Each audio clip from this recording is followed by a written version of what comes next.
Hey, I'm Daniel Dekay, and welcome back to Overkill Reviews, BangerTV's weekly heavy metal review show. Still here in my living room, still streaming guitar on Twitch 4 times a week, and still listening to lots of records, both new and old. If you dig the content that we're putting out, and you're here, you may as well subscribe to our YouTube channel if you haven't already. If you want to keep that content coming, please check out our Patreon page. We just released a bunch of new merch, including the very sought after Banger coffee mug, as well as a bunch of digital perks, including extra video content and the ability to vote for the records which we cover, like today's review, which was picked by our Patreon community. Thanks to Patreon, this week I'm talking about a record that Sam Dunn recommended I take for a long walk on a cold and gray morning before recording this review.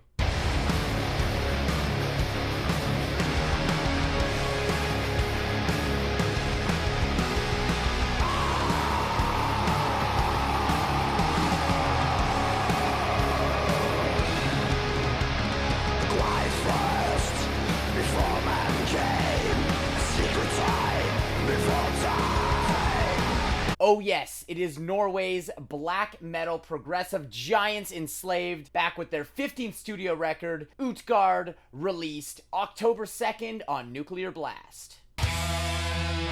Formed almost 30 years ago, Enslaved are a Norwegian progressive black metal Viking band. Now, I know that sounds like a mouthful, but honestly, over the last 3 decades, they have really explored and experimented with different genre confines to come up with their own unique sound. Most fans of the band would agree that they have very little to no missteps in their 15-album catalog, and that they've done things on their own terms in their own unique way.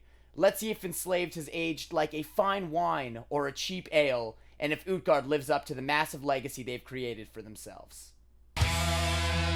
Alright, let's talk about some of the stuff I really liked about this record. First and foremost, the song structure. They have this ability to create undeniably progressive music in 4 to 6 minute songs. There is nothing more frustrating than when a friend of mine, no names being mentioned here, sends me a record of a progressive band they think I'm gonna dig. Perhaps it's got other elements from thrash or other genres I like, but the bottom line is it's 11-minute songs, and that's what makes it progressive. I can't stand that. I love that Enslaved is able to pull it off with reasonable song lengths. Alright, right off the top, let's compliment Grutla's vocals. Very memorable on the record. It's the perfect blend of black metal shrieks, eerie throatiness, and that unmistakable death growl that we love him for. There are some screams in, man, I'm gonna butcher the pronunciation of so many things on this record. The screams in Storms of Utgard, and also Yetigraita. Yeah, Yetigraita. He proves with those type of screams that he can still growl and scream with the best of them. Another instant standout to me on the record is the mega blackened proggy riffing at the beginning of Flight of Thought and Memory. It's uncomfortable, it's spacey, and it's black metal tinged Voivodian. I like it. Alright, let's talk about a standout tune in the first half of the record. Sequence. It starts with a fist-bumping Amon Amarthi riff. It's got a super melodic and groovy percussive chorus with like that ride thing really accenting the groove. It's got a, dare I say, Ghost-esque guitar solo both in tone and note selection. It's got clean singing. It's got an atmospheric acoustic part. This is all in one song.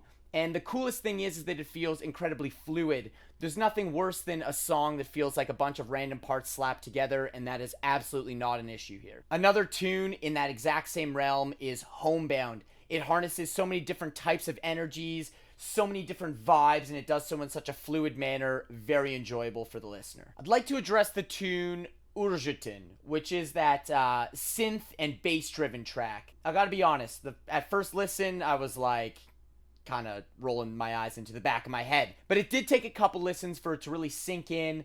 I think that the way the vocals trade off in that song is a really good example of the fluid transitions between the clean singing and the growls. It's heavy, it's spacey, it's intense in its own unique way. Once I got into it, I found that it was actually vital to the whole album experience on the bigger picture of things. Everything else on this record is really on point too. Guitar tones that suit the individual needs and moods of each song, never the same twice. dynamic production in the mixing, proficient performances on every single instrument. The album art, dude. You look at the album cover while you listen to it, and it completely enhances the whole experience and helps tell the story.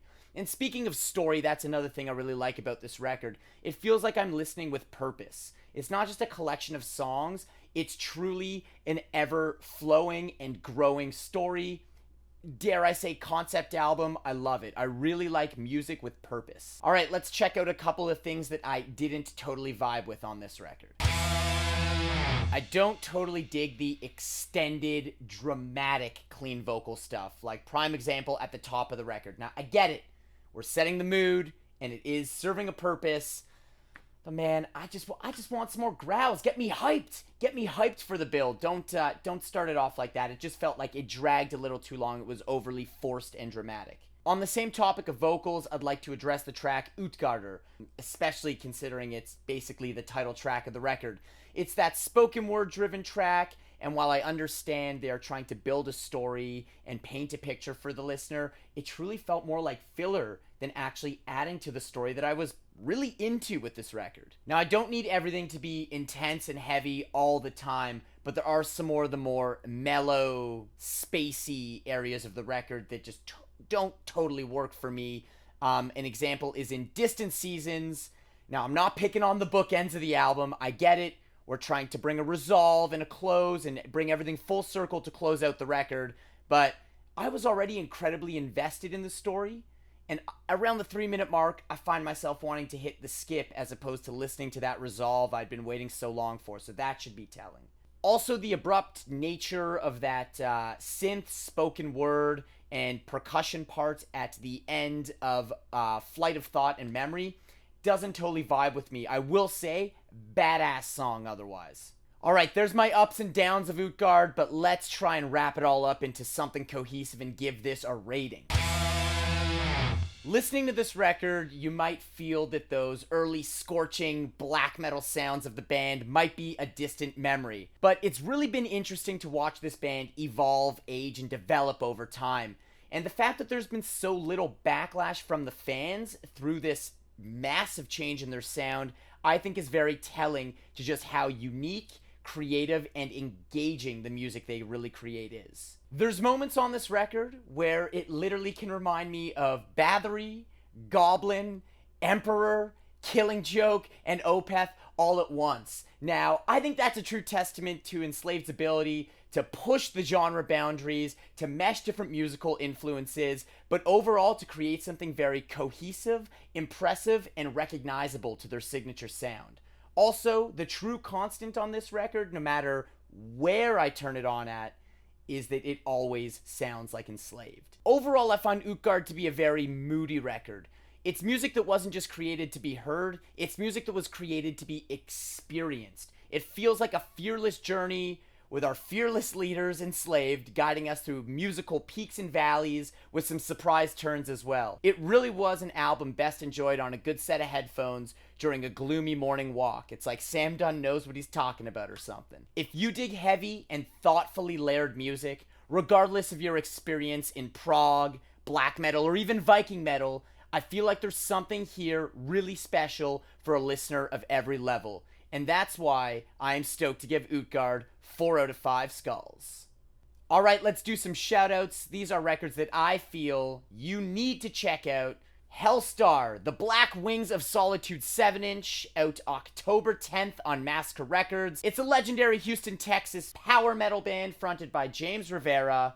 Formed in the 80s, new album coming this year? I sure hope so. Next, Stalker, Black Magic Terror, out October 30th on Napalm Records. It's the second full-length from the New Zealand speed metal trio. Get that shit, support the underground. Alright, thanks for tuning in. Let me know what you thought in the comments. Don't forget to subscribe, check out Patreon, all that stuff. Catch you next time.